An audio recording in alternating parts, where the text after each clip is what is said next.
Meus irmãos, bom dia a todos de novo. Nós vamos abrir a palavra do nosso Deus em Hebreus, capítulo 8.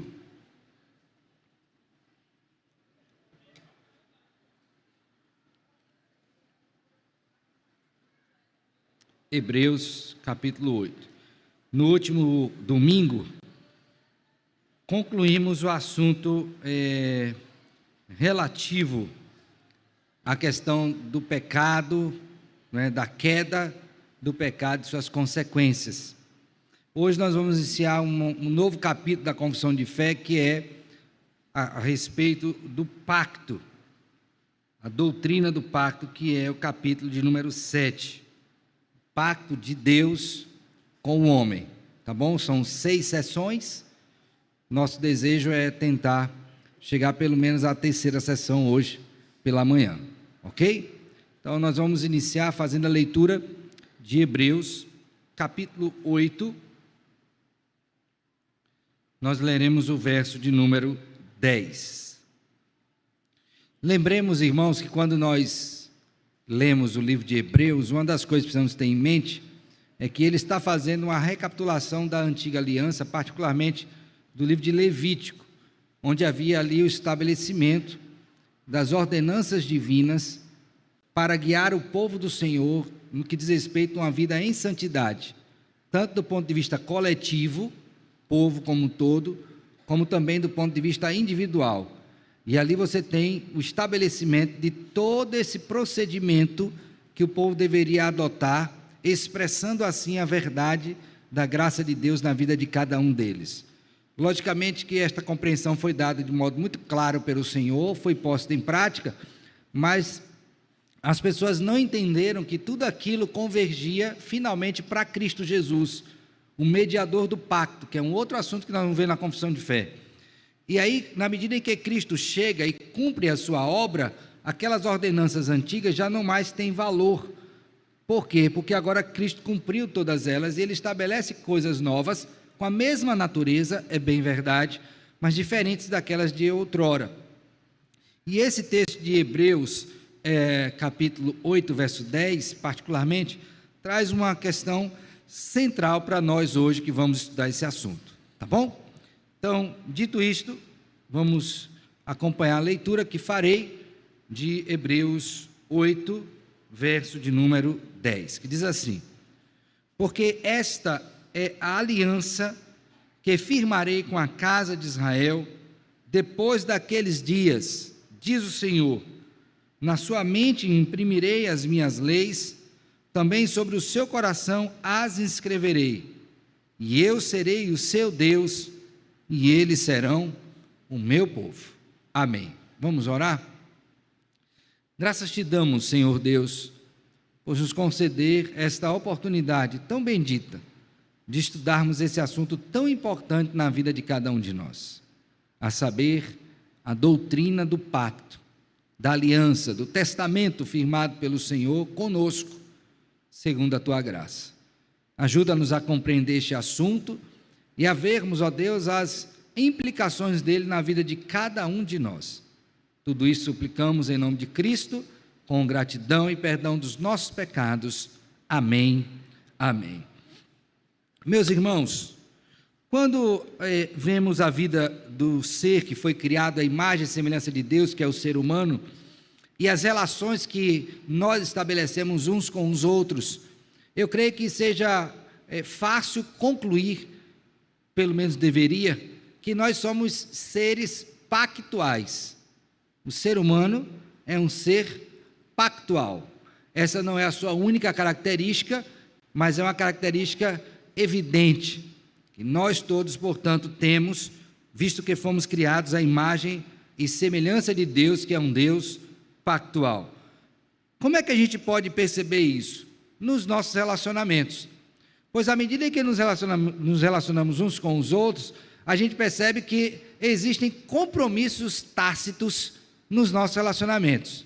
E uma vez eu ouvi um professor falando algo, eu nunca tinha atinado para aquilo, mas o exemplo foi tão simples, tão singelo, mas ao mesmo tempo tão profundo, que revela exatamente a existência deste compromisso mútuo que nós temos. E o exemplo que ele deu foi o seguinte: ele disse: imagine que você vai conhecer alguma pessoa, e na hora de se apresentar, você logicamente vai dizer: oi, tudo bem? Meu nome é fulano de tal. E a outra pessoa do outro lado vai dizer: prazer, meu nome é fulano de tal. Então, vamos supor, né? Eu conheci Sinara, e eu não a tinha visto antes, não é? E digo: olha, prazer, tudo bem? Meu nome é Marcelo. Aí ela disse: prazer, meu nome é Joana. Então a gente se conhecia, conversaria. Na cabeça dela, qual é meu nome? Marcelo. Na minha cabeça, qual é o nome dela? Joana. Passado o tempo, a gente não mais se falou. Em outra oportunidade nós nos encontramos, só que dessa vez tinham outras pessoas juntos. E aí ela ouve as pessoas me chamando de Alex. Ela disse: espera aí, mas ele não tinha dito que o nome dele era o quê? Marcelo? Ela disse: não, mas talvez seja um nome composto, né? Alex Marcelo. E ela vai aferir e descobre que eu não tinha dado a ela o meu nome correto, que meu nome de fato era Alex. Para minha surpresa, quando eu ouço também as pessoas chamarem a ela de Sinara, aí eu disse: espera aí, mas ela não disse que o nome dela era o quê? Joana? Aí você fica: mas o que aconteceu aqui?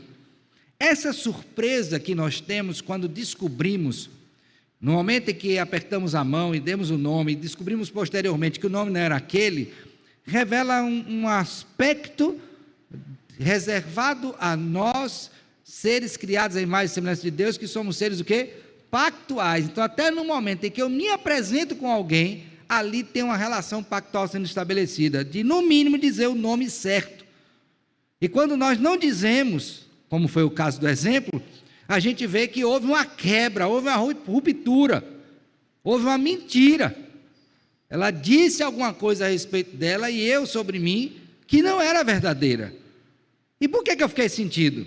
Exatamente por conta da minha natureza, porque como eu tenho essa natureza pactual, eu penso, ajo, crendo sempre que os meus relacionamentos são estabelecidos em termos de quê? De pacto, onde no mínimo eu tenho que dizer o meu nome correto para a pessoa, porque senão eu estou quebrando este pacto. Ora, esse exemplo singelo dado pelo professor naquela época chamou a minha atenção para isso. E aí eu comecei a analisar, juntamente com os colegas da sala de aula, que todas as relações humanas são em termos de pacto. Não há uma só que não seja. Desde o simples ato de você conhecer alguém e dar o seu nome, até o mais sério deles que eu imagino, que é o casamento. Tudo passa por pacto. O casamento é um pacto. Você assina um termo. É uma aliança que está sendo firmada. Um contrato quando você compra uma casa. Uma conta no banco que você abre. Um vínculo que você estabelece com uma instituição de ensino. Enfim, para onde quer que nós nos voltemos, sempre veremos a estrutura de quê? De pacto. Não tem como fugir disso. Até entre aqueles que odeiam ao Senhor e são inimigos de Deus, há pacto também. Por exemplo, se você for numa facção criminosa, tem pacto lá também. Pacto de silêncio. Não pode contar, se contar morre. De fidelidade. Então, mesmo entre seres caídos, opostos ao Senhor, lá também está essa estrutura. Aí você faz a seguinte pergunta: mas qual é a origem disso? Ora, a origem disso está no próprio Deus, que é um Senhor, que é o Senhor do pacto. Há um pacto estabelecido entre as próprias pessoas da Trindade, e Deus, então, no momento em que nos criou, também estabeleceu essa relação pactual conosco, de tal sorte que nós espelhamos aquilo que há primeiramente em quem? Em Deus. Então, quando nós olhamos para isso, irmãos, e tomamos a palavra de Deus em nossas mãos, não há como fugir desse assunto em toda a Escritura, desde Gênesis até o quê? Apocalipse. Não há como. Se você lê a Bíblia com atenção, você vai necessariamente se deparar com este assunto. Qual assunto? O assunto do pacto. Por isso que quando nós falamos, olha, nós somos uma igreja que nós cremos, e aqui eu estou falando em termos de denominação, né? Na teologia do pacto. Nós cremos que Deus, o Senhor, entrou em relação conosco e fez isso por meio de quê? de um pacto, porque olhamos para a Bíblia e vemos isto, e as formulações credais que vieram depois desta percepção também se dão nos mesmos termos. Aí então, irmãos, nós vamos para a nossa confissão de fé, que tem o capítulo 7, e aí se você trouxe sua confissão, você vai perceber que este capítulo vai tratar exatamente disso, do pacto de Deus com o homem. E aqui eu quero que você vá ajuntando na sua mente os assuntos que foram vistos ao longo de toda essa exposição. Então nós já falamos sobre a Escritura, nós já falamos sobre Deus da Santíssima Trindade, já falamos sobre as obras de Deus, providência, criação, já falamos sobre a queda do homem. Então todos esses assuntos estão se ajuntando, e agora nós estamos nesse ponto, que é exatamente o ponto de como é que Deus se relaciona com as suas criaturas. Então quando você pensar em pacto, imagine o seguinte: é a forma pela qual Deus o quê? Se relaciona com as suas criaturas, particularmente aquelas criaturas que foram criadas à sua imagem e semelhança, nós, os seres humanos, tá bom? Nós que guardamos a imagem de Deus, é assim que nós devemos olhar para este assunto. E a nossa confissão de fé traz este assunto em 6 sessões. Nós vamos começar a ler e estudar essa primeira, para que então a gente possa ter uma noção mais precisa deste assunto, tá bom? Então, a sessão 1 da confissão de fé, a primeira coisa que ela coloca é a necessidade do pacto de Deus com as suas criaturas. Então, qual é a primeira coisa que ela nos traz?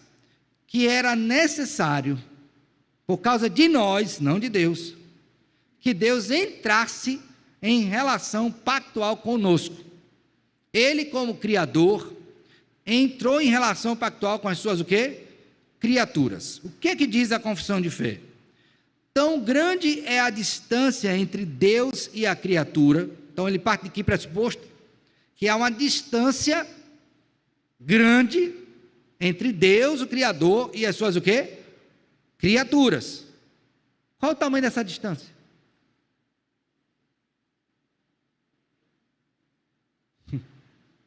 Qual o tamanho dessa distância?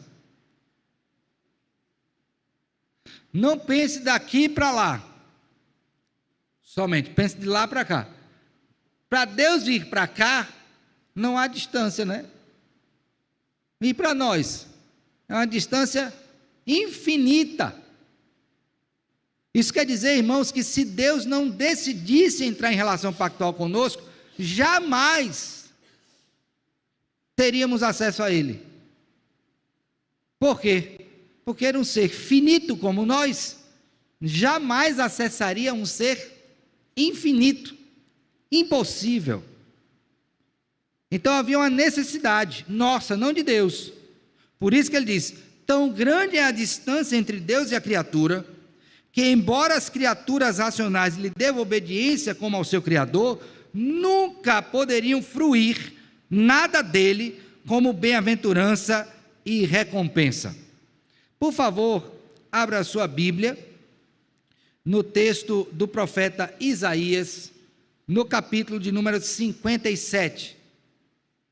Isaías capítulo 57. Vocês estão me ouvindo bem? Tá? Isaías 57.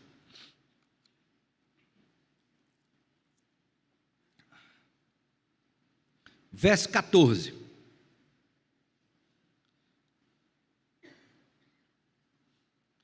Veja o que diz a palavra de Deus. Dir-se-á: aterrai, aterrai, preparai o caminho, tirai os tropeços do caminho do meu povo. Então ele está dizendo o quê? Tira aquilo que atrapalha o meu povo ter acesso a mim. Ok? E o que é que atrapalha o acesso de Deus ou do povo a Deus? O pecado. Então tire isso do caminho.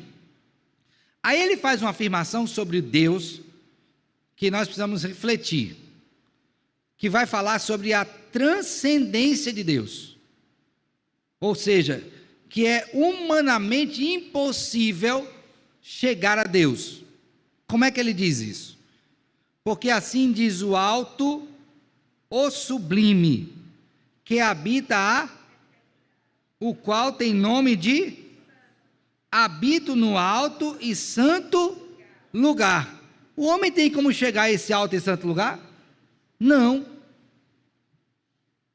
O alto, o sublime, habita onde?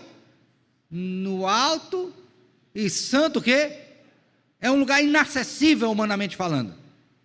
Mas aí ele diz em contrapartida o seguinte: mas habito também com o contrito e abatido de espírito, para vivificar o espírito dos abatidos e vivificar o coração dos... Então esse trecho mostra duas coisas para mim. Primeiro, eu estou diante de um Deus que é humanamente impossível chegar a Ele, porque é um Deus transcendente, mas ao mesmo tempo é um Deus que decidiu entrar em relação comigo. Tanto é que eles habitam com abatido e contrito de espírito. Aí a pergunta é: como que ele fez isso? Como que ele se relacionou comigo, já que eu não tinha condição de chegar?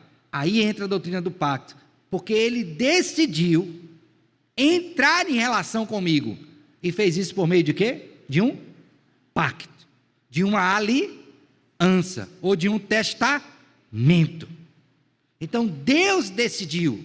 Por quê, irmãos? Porque nós jamais teríamos condição de nos aproximar dele e fruir dele qualquer bênção. Olha, essa declaração já seria suficiente para dar um nó na cabeça de muita gente. Porque, de modo comum, e eu creio até que por ter sido criado em imagem e semelhança de Deus, o homem acha que pode chegar a Deus. Eu não estou falando das falsas divindades, não. Eu estou me referindo ao Deus verdadeiro. É fato que o homem acha que pode o quê? Chegar a Deus. Agora veja, ele não se acha digno, mas ele acha que tem condição de chegar. E o que é que ele faz uso disso? De mediadores. É o caminho que ele encontra para chegar, mas ele acha que pode ter acesso. Só que o que a Bíblia nos mostra é que o Deus que nos criou é humanamente inacessível, salvo se ele tivesse decidido, e decidiu, entrar em relação o quê? Pactual com o homem, criado à sua imagem e semelhança. Então, a confissão é bem clara e diz assim: olha, nunca poderiam fruir nada dele como bem-aventurança e recompensa, senão por alguma voluntária condescendência da parte de Deus, o qual foi ele servido significar por meio de um pacto. Abra uma Bíblia, por favor, em Jó capítulo 9, Jó capítulo 9, e vamos ver um texto bíblico que refere-se a isso.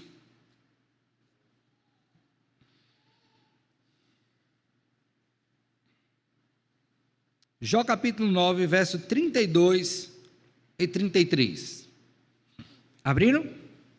Jó 9, 32 e 33. Diz assim, ó: porque ele não é homem como eu. Então ele está dizendo o quê? Que Deus não é o quê? Como eu. Não é igual. A quem eu responda, vindo juntamente a juízo. Então está no outro patamar. Deus não é homem, o homem não é Deus. Aí ele diz mais: não há entre nós o quê? Árbitro, que põe a mão sobre nós o quê? Ambos. O que ele está reconhecendo? Que Deus é um ser de outra categoria, não é como o homem. Então não há quem possa arbitrar uma questão nossa.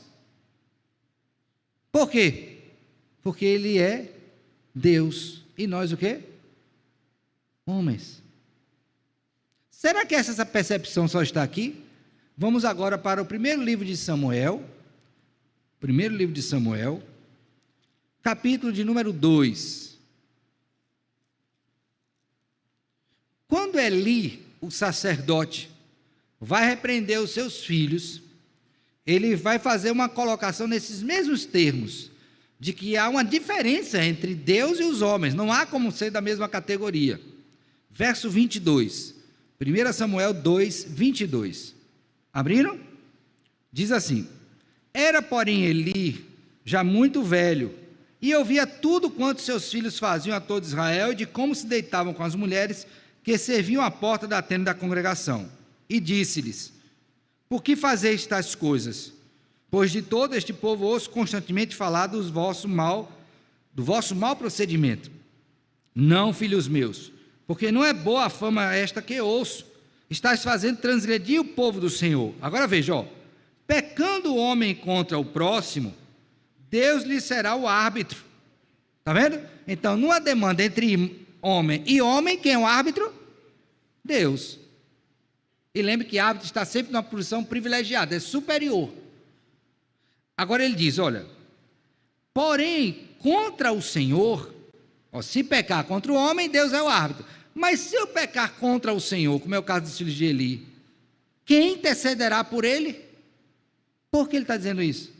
Porque ele entende, esse sacerdote, que a relação de Deus com o homem é diferente, não é a mesma de homem com homem. E essa relação só se deu, segundo o que a Escritura diz, porque Deus decidiu, por sua própria vontade, entrar em relação pactual com o homem. Agora a questão é,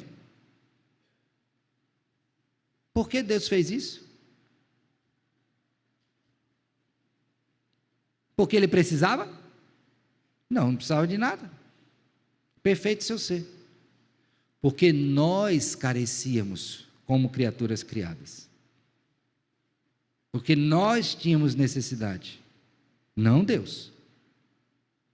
Há um outro texto importante que eu queria que você visse, Atos capítulo 17. Por favor, vamos agora para Atos, verso 24.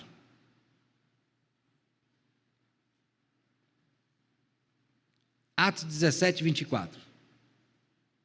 Diz assim: o Deus que fez o mundo e tudo que nele existe, sendo ele Senhor do céu e da terra, não habita em santuário feitos por mãos o quê?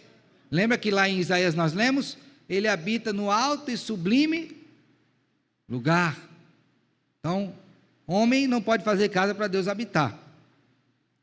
Nem é servido por mãos humanas, como se de alguma coisa precisasse, pois ele mesmo é quem a todos dá vida, respiração e o quê?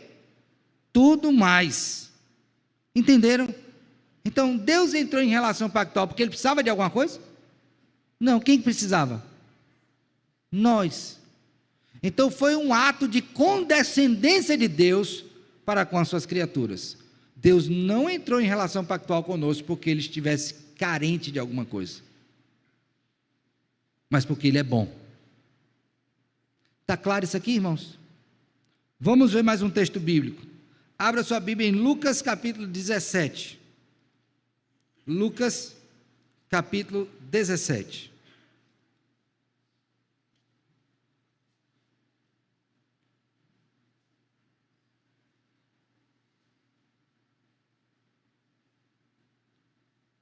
Vou ler com os irmãos a partir do verso de número 7 até o 10.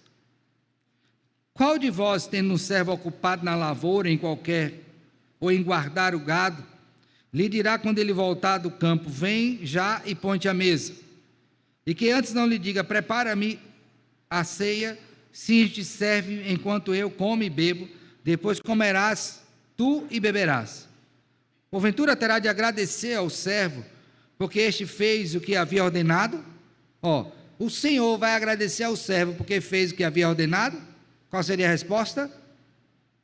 Não, porque ele fez o que era o quê? Ordenado. Agora veja, assim também vós, depois de haverdes feito quanto vos foi ordenado, dizei, somos servos o quê? Inúteis, porque fizemos apenas o que devíamos o quê? Fazer. Então, quando Deus entra em relação pactual conosco, que nós fazemos o que Ele ordena nesse pacto, Ele não está devendo nada para a gente, porque foi um ato de bondade dEle, querer se relacionar conosco. Ficou claro, irmãos?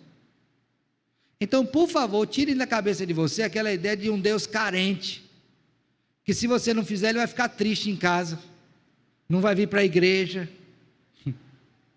como se homem fosse, que ele vai entrar em depressão porque a gente desobedeceu. Não é assim. Nós que precisamos, nós que temos esse tipo de reação, ele nunca, porque ele é quem nos dá tudo, foi ele que decidiu entrar em relação conosco, porque nós jamais conseguiríamos fazer, foi um ato de condescendência dele. Ficou claro isso aqui, irmãos? Então Deus não é um ser tadinho não, viu? Ele é Deus, nós é que carecemos dele, em tudo e em todo tempo. Jamais deixaremos de ter a nossa existência à parte dele. Então, nós fomos criados e Deus decidiu entrar em relação pactual conosco. Até aqui, irmãos, alguma pergunta? Se não, vamos para a segunda sessão. Então, na primeira, o quê? Deus decide entrar em relação pactual conosco, porque ele fez isso por bondade, tá bom? Um ato de condescendência de Deus. Na segunda sessão, nós temos aí a seguinte informação: qual foi então, já que ele entrou em contato conosco por meio de pacto, o primeiro pacto que Deus fez com a humanidade? Aí eu queria que você abrisse sua Bíblia, por favor, em Gênesis, capítulo 2, verso 15. Então, aí você tem o registro bíblico do primeiro ser criado que entrou em relação pactual com Deus, por condescendência divina. Deus decidiu entrar em relação com ele. Quem foi esse ser? Foi Adão.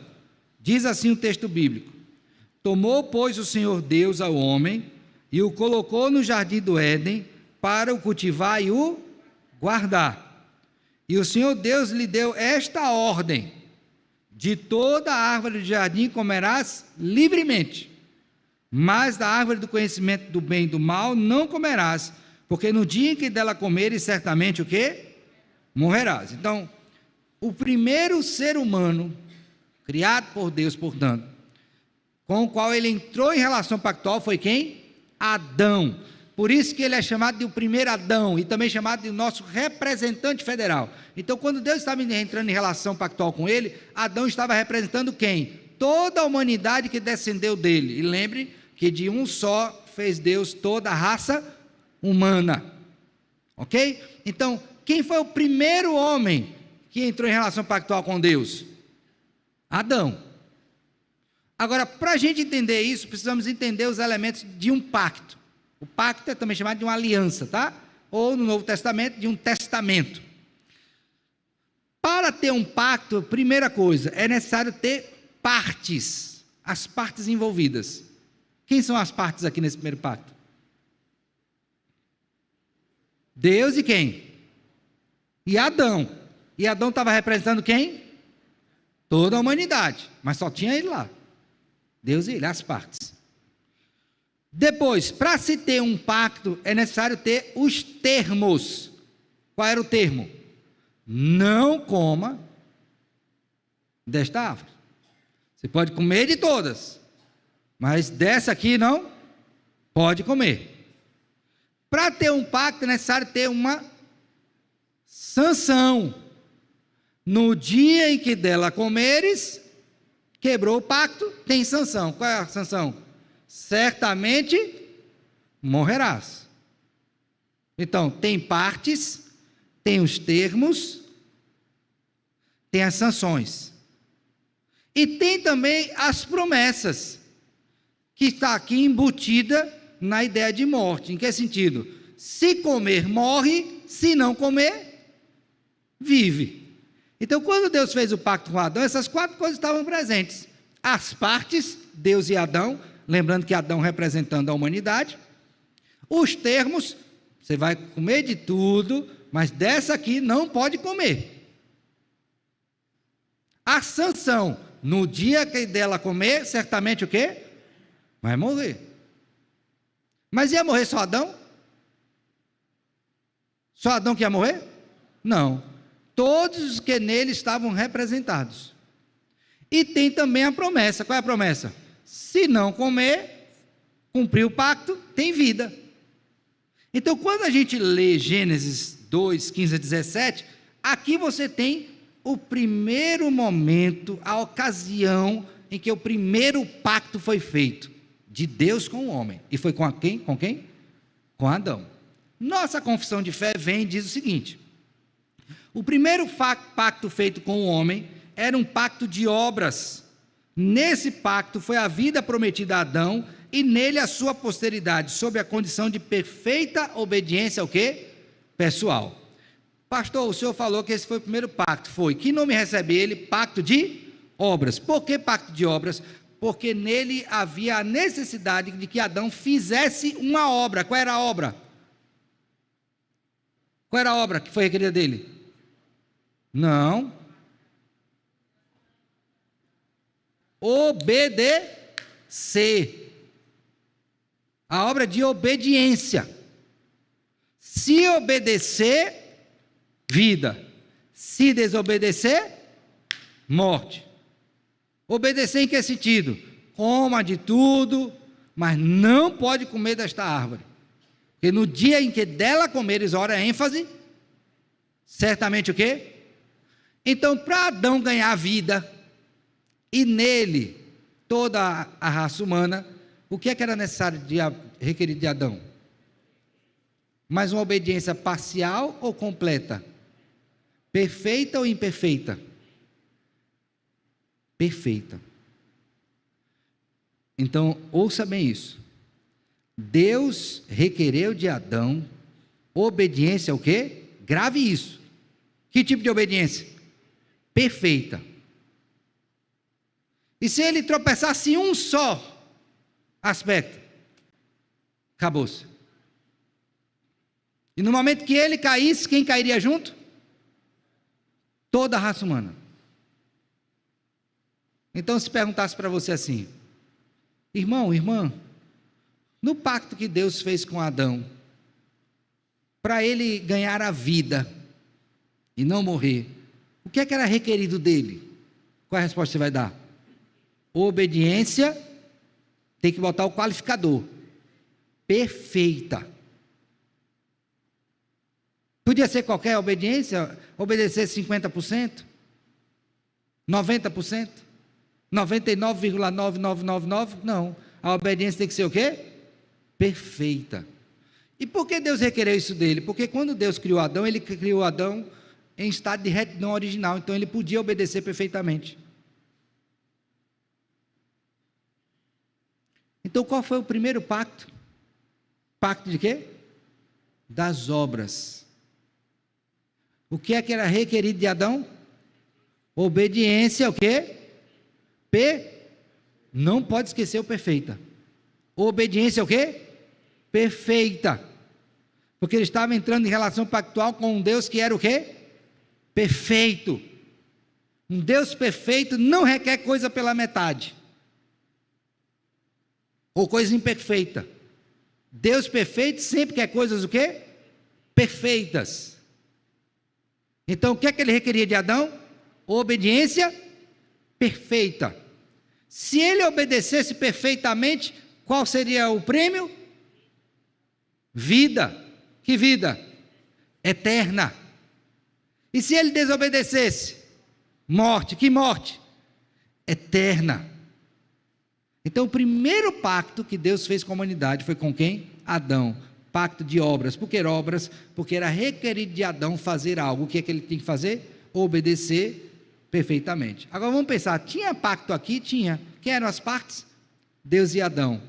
Tinha os termos? Tinha. Tinha sanção? Tinha. Tinha promessa? Tinha. Então o que é que nós temos aqui?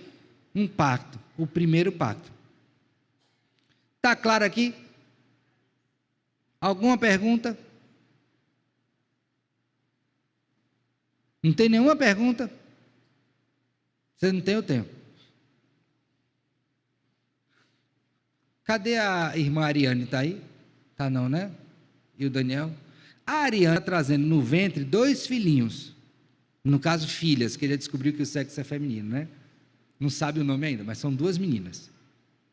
Pois bem, essas 2 menininhas que vão nascer, no ventre de uma mãe que é crente, que surgiu da união com um pai crente, elas vão nascer debaixo de que pacto? Como filhas de Adão.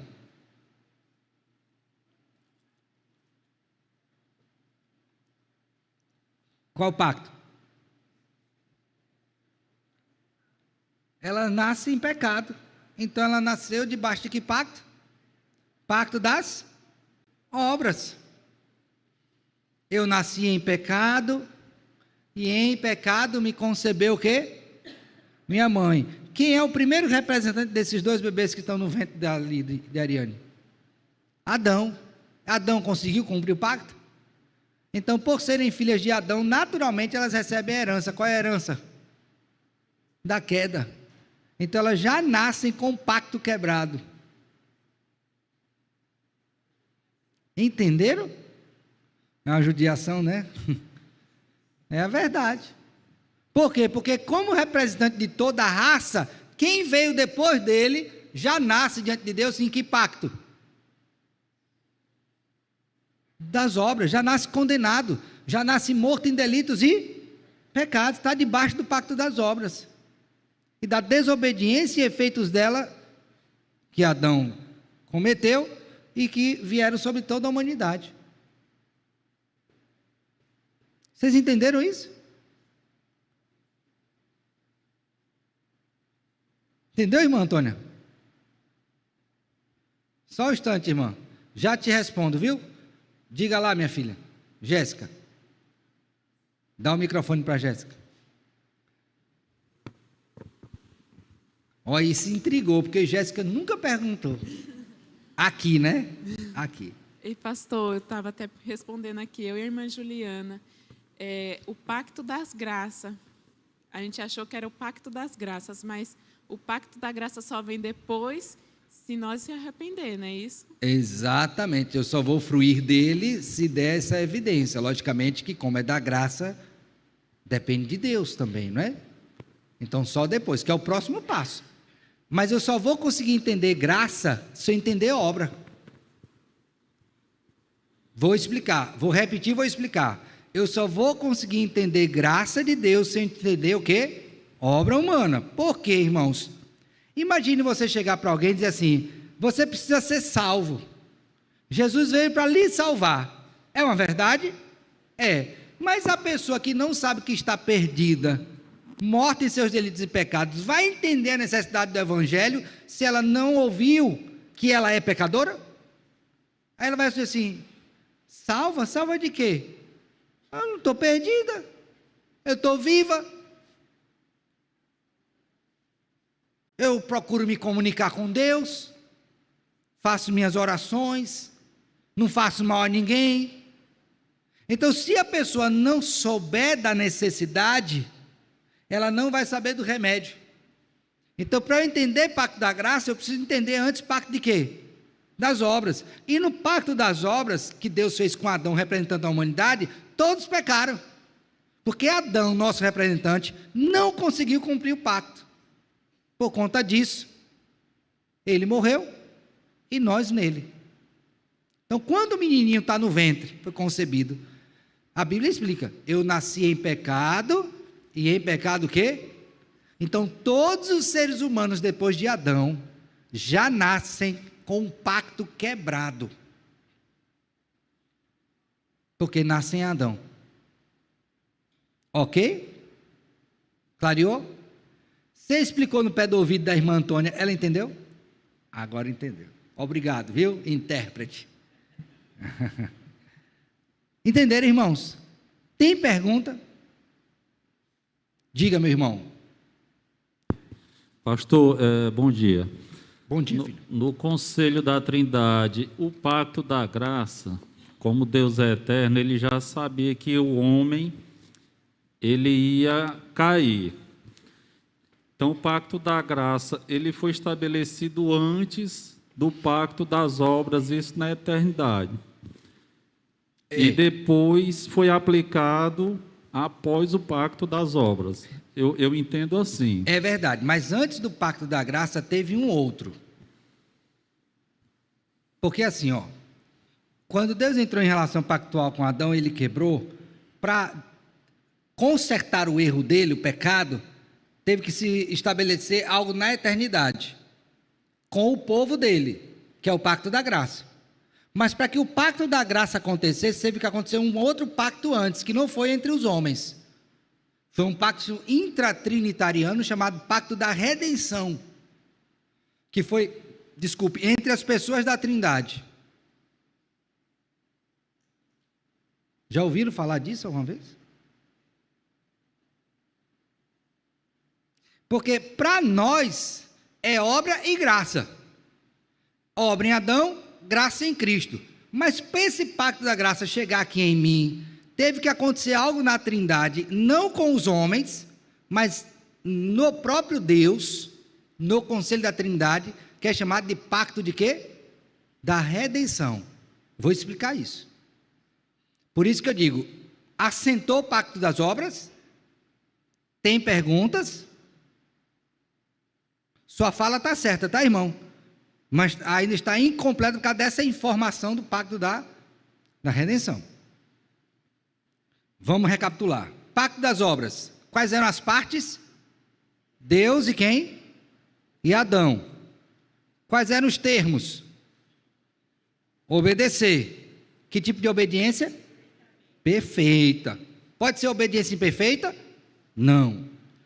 Qual é a sanção? Se comer, morre. Se não comer, vive. Então está aqui o pacto. Certo? Requerido de Adão, obediência perfeita.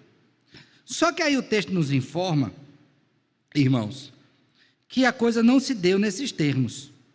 Que Deus teve que forjar com o homem um pacto da graça, que é a terceira seção da nossa confissão. Abra aí, por favor. Confissão de fé, seção 3.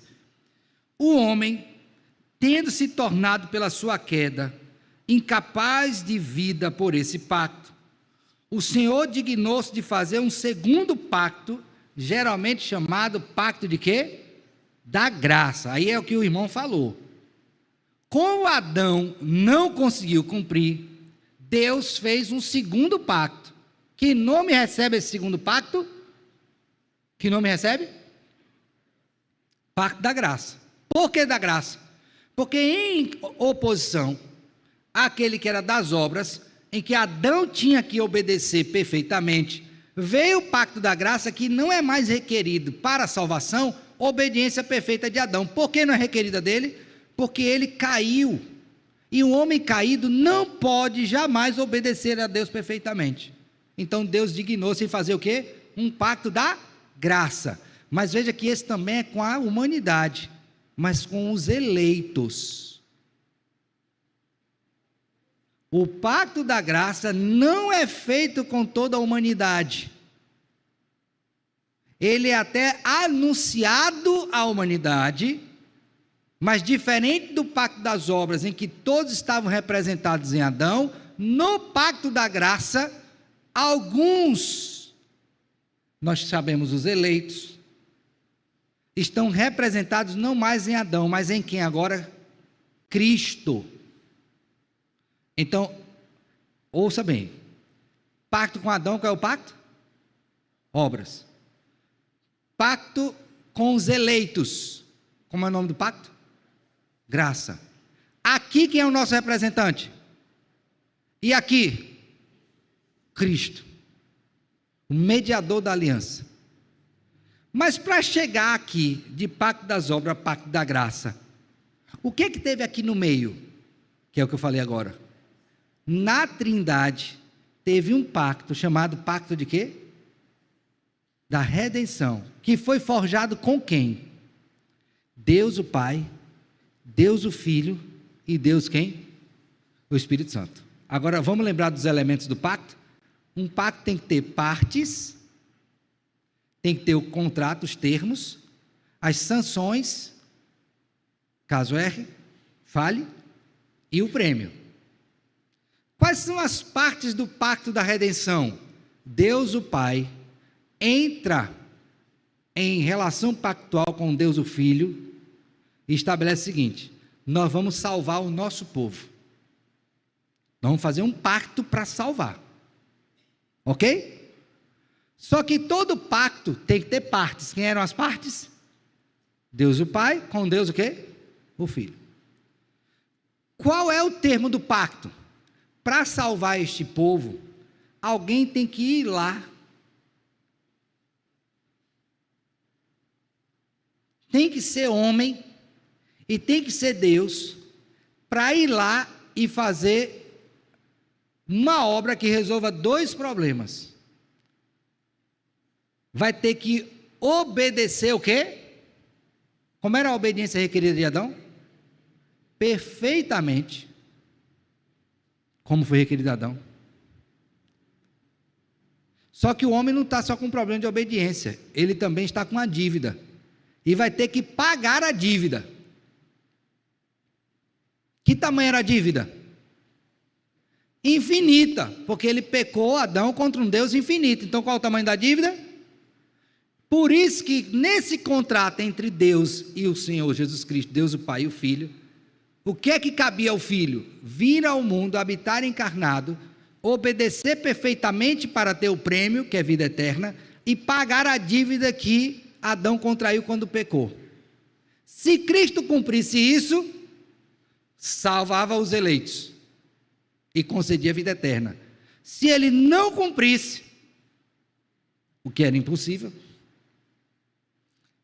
não só ele, como o povo todo haveria de perecer também. Que pacto é esse? Pacto da redenção. Nós sabemos que o que Deus faz é perfeito. Então, na eternidade isso foi decidido. E aí agora lembre do quadro, tá? Pacto de Deus com Adão, que nome recebe? Das obras. Quem eram as partes?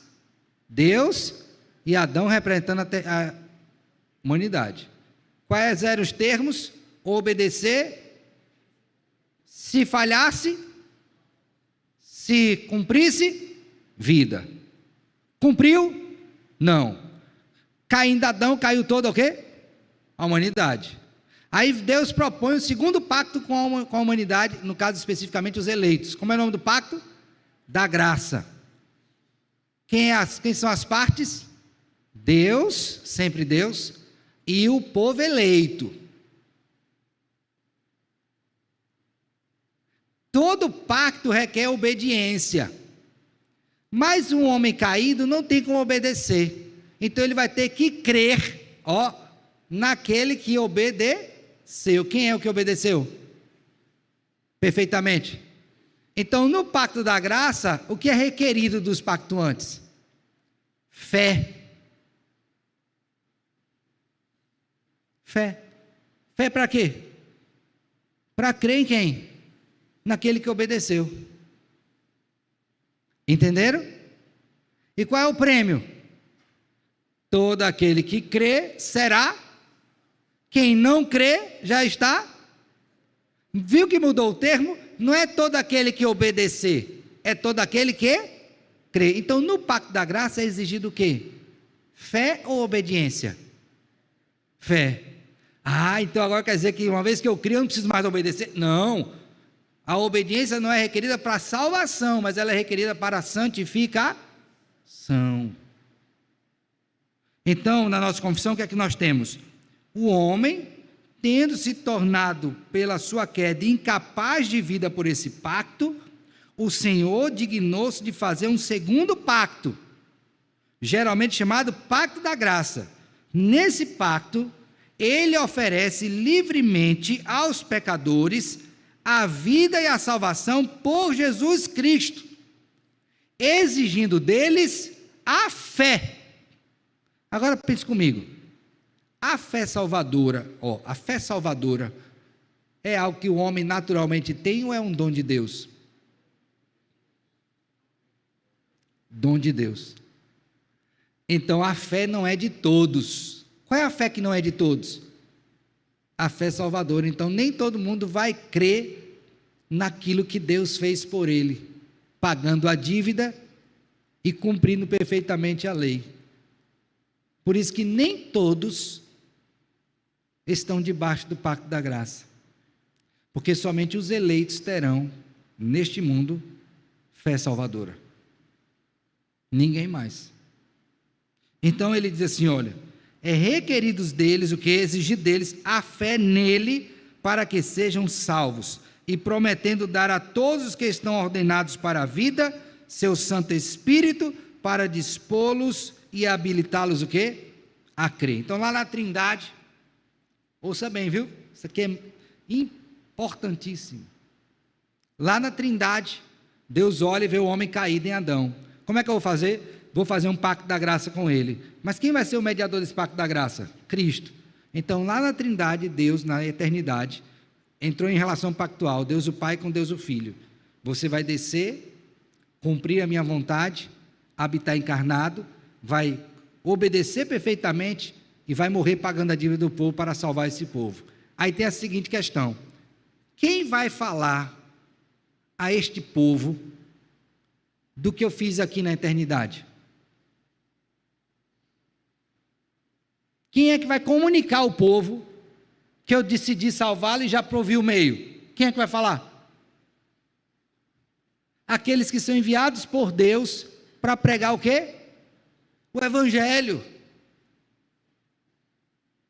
Aí o povo vai ouvir. Aí tem outra questão, vão ouvir. Mas quem é que vai fazer esse povo crer? Aí na Trindade decide-se. O Espírito Santo vai descer e vai habilitar esse povo a crer no Evangelho. E assim entendam que na eternidade Deus já providenciou a salvação para o seu povo por meio de quem? De Jesus Cristo. Então, para nós que estamos aqui vivendo, tem dois pactos: das obras com Adão e o da graça com quem? Com Cristo. Mas para esse pacto da graça ser efetivado, teve que ter um pacto antes na eternidade. Qual foi? Pacto da redenção entre o Pai, o Filho e o Espírito Santo. Eu sei que o assunto é denso, mas você precisa ter noção dessas coisas. Diga, meu filho. E pastor, Pois não. sobre aí o pacto da graça, o pacto das obras, entendi, beleza. Sobre o pacto da graça, apesar dele ter esse nome pacto, ele diverge do pacto das obras na questão de, por exemplo, ele não tem uma sanção, ou tem, né? Essa seria a primeira pergunta, porque como, a meu ver, esse pacto da graça, ele se relaciona mais com um decreto, já que o pacto da graça, ele requer fé do contratante, né, da outra parte, no caso do homem. Entretanto, ela não vem do homem. Ela exige que o homem mantenha essa fé, né, que ele sustente essa fé, mas ela também não vem do homem, porque esse sustento vem de Deus. Okay. E tudo que essa perseverança, tudo, ela não vem do homem. Então, apesar de ela ser um pacto da graça, ela age mais como um decreto, porque nada depende da outra parte, sempre tudo provém de Deus. Perfeito. É isso? Seu argumento está ótimo, só que ele está às avessas. Porque você está olhando pelo viés daquele que não consegue fazer, como uma imposição de decreto. Mas imagine, por que o nome dele é graça?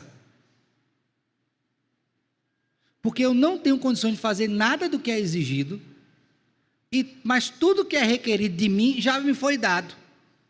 Então, naturalmente, do decreto.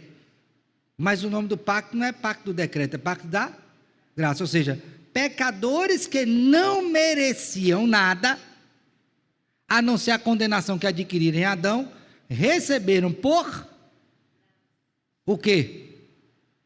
Fé, perseverança, justificação, adoção. Então a ênfase do pacto da graça não deve ser posta, embora exista, no decreto divino, mas na manifestação da graça de Deus em contemplar pecadores que estavam mortos em delitos e pecados, aos quais ele deu o quê? Deu o evangelho, deu a pregação, deu a fé para crer, deu a perseverança, deu a certeza da glorificação. Por isso que o pacto é graça e não obras. Agora, esse é um ponto. O outro é o seguinte: o pacto das obras também foi graça. Eita, pastor, agora você complicou. Não, foi o que eu disse no início. Deus não tinha qualquer deficiência em si mesmo, e nem tem. E ele condescendeu, ato gracioso, entrar em relação pactual com o homem. A única diferença é que no caso do pacto das obras, por ter sido criado reto, Adão ainda tinha condição de cumprir. No pacto da graça, os eleitos não têm. Deus então os habilita. Então até no pacto das obras tem também o quê? Graça. Entenderam? Está pesado, não está, meu povo? Está pesado, neném? Você entendeu, meu filho? Vamos desenhar. Porque que quando não entende, desenha, né? Por falar em desenho, tem um quadro no seminário, depois eu vou trazer aqui para botar aqui, para a gente dar aula a partir dele. Grave o nome, primeira coisa. Pacto das obras, repete comigo. Segundo pacto, pacto da graça. Pacto na eternidade, pacto da redenção. Grave esses 3 nomes. Pacto das obras foi quem com quem? Deus com Adão. Sempre Deus primeiro, tá? Deus com Adão. Pacto da graça, Deus com os eleitos. Pacto da redenção, Deus o Pai com Deus o Filho. Gravou isso? Agora vamos pensar, termos do pacto. Todo pacto tem partes. Quem está contratando? Todo pacto tem termos. Quais são os termos? O que é requerido? Todo pacto tem sanções. E todo pacto tem promessas de bênção. No pacto das obras, quem está contratando? Deus com Adão. O que é requerido dele? Obediência perfeita. Se não obedecer, vida. Quem Adão estava representando nesse pacto? Toda a humanidade, sem exceção. Todos que vieram depois dele por geração ordinária estavam representando nele. Então, quando Adão caiu e não obedeceu perfeitamente, o que aconteceu com ele e com toda a humanidade depois? Caiu também e estão mortos em delitos e pecados. Eu nasci em pecado e em pecado me concebeu o quê? Agora Deus na eternidade decide o seguinte: mas eu não vou deixar essa humanidade perdida, eu vou salvar um povo para mim. Só que para salvar esse povo tinha que fazer um outro pacto chamado pacto da graça. Mas para esse pacto da graça ser efetivado, que é de Deus com o seu povo, tinha que acontecer algo antes, para fundamentar esse pacto. Que pacto é? Da redenção. Nesse pacto da redenção, quem são as partes contratantes? Deus o Pai com Deus o Filho. O que é requerido de Deus o Filho? Vai vir para a terra, habitar encarnado, vai obedecer toda a lei perfeitamente, o que Adão não fez, e vai ter que pagar a dívida que ele contraiu quando pecou. Se obedecer, vida eterna e salvação para todo mundo que está nele, Cristo. Se não obedecer, morte. Por isso que Satanás tentou contra Cristo, para ele não chegar e nem cumprir. Porque se ele não cumprisse, automaticamente Deus não poderia salvar o seu povo. Mas Cristo cumpriu? Cumpriu, garantiu, beleza. Agora, pacto da graça. Deus com quem? Com Adão? Com Cristo? Com quem? Com os eleitos. Deus só com o seu povo. Qual é a condição? Obediência? Não, porque está morto em delitos e pecados, não pode obedecer. Mas tem que crer, fé. Fé em quem? Em Adão? O primeiro Adão? Fé em Cristo, que é o segundo o quê? Adão. Então eu tenho que crer no que Cristo fez por mim. A justiça dele imputada a mim. Se eu crer, vida eterna. Se eu não crer, morte. Todo aquele que crê já está salvo. Quem não crê já está o quê? Permanece condenado. Então, esses 3 pactos: obra, redenção e graça. Diácono Jeremias. Pastor, o Espírito Santo no pacto da redenção, ele estando presente, por isso que a Bíblia diz que ele é testemunha, tanto lá como dos feitos de Cristo aqui na terra. Certamente. E aí, ele como testemunha sela isso aonde? No meu coração. Por isso que Efésios 1, 13 e 14 vai falar que ele é o penhor da nossa herança.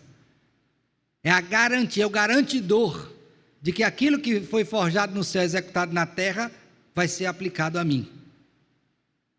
Entendeu? Mais alguma pergunta? Entenderam, irmãos? Vocês têm que ficar expert nisso. Tá bom? Agora vamos pensar aqui um pouquinho. Quando Deus, por meio do pacto da graça, decide me salvar, Ele contemplou em mim alguma coisa boa? Sim ou não? Não. Eu tinha porventura fé salvadora? Não. Pastor, mas eu conheço um bocado de gente que tem fé e não é crente. Eu digo, é verdade. Só que essa fé não é a fé o quê? Salvadora. O dom da fé para crer em Jesus, como aquele que é o segundo Adão, não foi dado a todos, mas somente àqueles com os quais, na relação que Deus o Pai estabeleceu com o Filho, decidiu salvar. Fora desses, nenhum terá fé salvadora. Vai ter fé,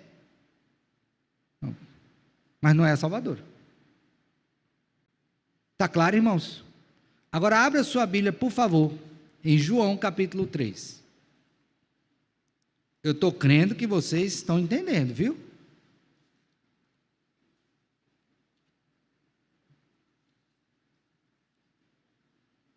Abrir aí, João o quê? Capítulo 3.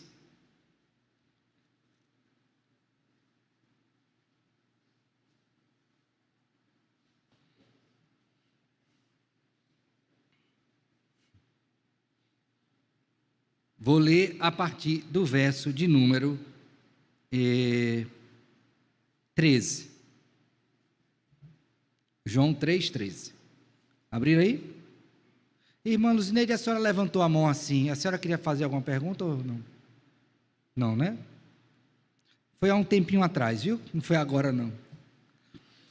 Ora, ninguém subiu ao céu, senão aquele que de lá desceu, a saber, o Filho do Homem que está onde? Então, quem foi que lá na Trindade decidiu e desceu? Foi o Espírito Santo? Não. Foi Deus o Pai? Não. Foi Deus o Filho. Desceu para quê? Para cumprir aquilo que ele contratou com o Pai. Que foi o quê? Eu vou descer para pagar a dívida e para cumprir tudo. Pelo meu povo. Ele desceu. Então vamos lá. A saber, o Filho do Homem que está no céu. E do modo porque Moisés levantou a serpente no deserto, assim importa que o Filho do Homem seja levantado. Lembra que o povo começou a pecar e Deus mandou as serpentes para matar o povo, como castigo. Aí Moisés, o que é que vai fazer? Ele disse, pega esses ouro que vocês têm aí, faz uma serpente de bronze, depois conhecida como Neustã, e você vai levantar a serpente. Todo mundo que for picado por essa serpente, pela serpente, vai olhar para essa serpente e será curado. Foi o que o povo fez com o tempo passou? Começou a adorar a serpente, só que ali era uma forma pedagógica de mostrar aquele que viria e que não mataria como a serpente mata, mas morreria para salvar. Então eles tinham que olhar para a serpente e crer naquele que viria, não na serpente. Aí João, escrevendo as palavras de Cristo, diz, olha, E do modo porque Moisés levantou a serpente no deserto, assim importa que o Filho do Homem seja o quê? Levantado. Então, olha aqui, está clara essa hermenêutica, não está não? A serpente não era a serpente, era Cristo já sendo mostrado ali para o povo no deserto, que haveria de ser crucificado. Agora veja o 15, lê o 15 aí todos juntos. Para que todo o que nele crê em quem? E crer é uma exigência de qual pacto? Das obras ou da graça? Porque nas obras é requerido o quê? Que tipo de obediência? Se obedecesse perfeitamente, ganhava o quê? E se desobedecesse? E no pacto da graça, o que era requerido? Fé. Em quem? Naquele que seria levantado. Quem é que foi levantado? A serpente ou Cristo? Cristo. E se ele foi levantado e eu criei no que ele fez morrendo por mim, automaticamente eu seria o quê? Salvo. Entenderam? Ficou claro? Vamos aqui parar um pouquinho. No mundo comum aí, no mundão, o homem que está aí no mundo, o que é que ele acha que deve fazer para ser salvo, para ir para o céu? O que é que você acha? Conversa com alguém, não precisa ser crente não, qualquer pessoa, pergunta, se você tiver que ir para o céu, você tem que fazer o quê? Qual que você acha a resposta, que será a resposta que vão dar? Caridade, boas obras. De onde é que vem isso? Qual a origem desse entendimento de que eu tenho que fazer algo para ser salvo? Lá do Pacto das Obras. Por isso que todo mundo é filho de Adão, meu filho. Está todo mundo aí no mundo achando que tem que fazer boas obras. Eu tenho que ser bom marido, eu tenho que ser boa esposa, eu tenho que ser bom pai, eu tenho que ser bom filho, bom funcionário. Eu não posso fumar, não posso matar, não posso beber, porque se eu não fizer essas coisas eu não vou ser salvo. Meu filho, se você estiver pensando assim, você está retratando o pensamento que era o de Adão lá, que já caiu, e você caiu nele, e continua achando que vai ser salvo por obras. Não! Depois de Adão, ninguém mais será salvo por suas próprias obras.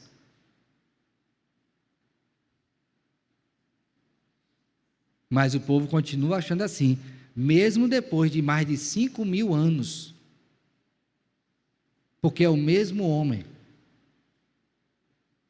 Aí eu pergunto para você aqui, você que está aqui hoje, acha que foi salvo por suas obras? Você acha mesmo que a sua garantia de ir para o céu é pelo que você fez? Porque eu vou lhe dizer, pelo que você fez, você vai continuar condenado, morto em seus delitos e pecados. Você vai para o inferno. Não saia daqui hoje achando que você é salvo pelo que você fizer.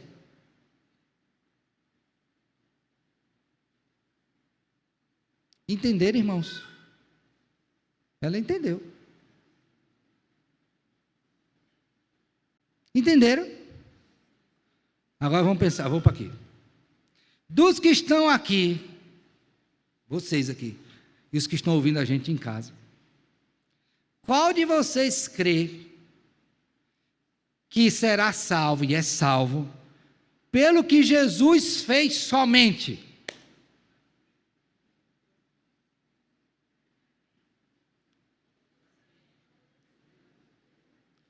Não é divisão não, tá? Jesus fez 99%, pastor, mas se você não fizer 1%, meu filho, se o 1% determinar se você vai ou não, quem é que tem maioria? 1% ou 99%? Na sua matemática, 1%. Você não vai fazer? E porque você não fez, você não vai. Então eu vou perguntar de novo, quem aqui crê que está salvo somente, exclusivamente pelo que Jesus fez e crê no que Jesus fez? Amém. Quem nele crê, já está o quê? Quem não crê, já está o quê? Então você que crê no que Jesus fez para ser salvo, você está em que pacto agora? Da graça. Você que ainda continua crendo que é salvo pelo que você faz, você está em que pacto? Nas obras. Portanto, é morte. Ok? A fé que é requerida de você veio de quem? Para crer em Jesus. Veio de quem? Veio de quem? De Deus. A fé vem pelo e ouvir a palavra de Deus. Ficou claro? Então, todos os que são salvos pelas obras ou pela graça? Perfeito. Por isso estamos todos debaixo de que pacto? Pacto da graça. Alguma pergunta? Então hoje nós terminamos a sessão 3.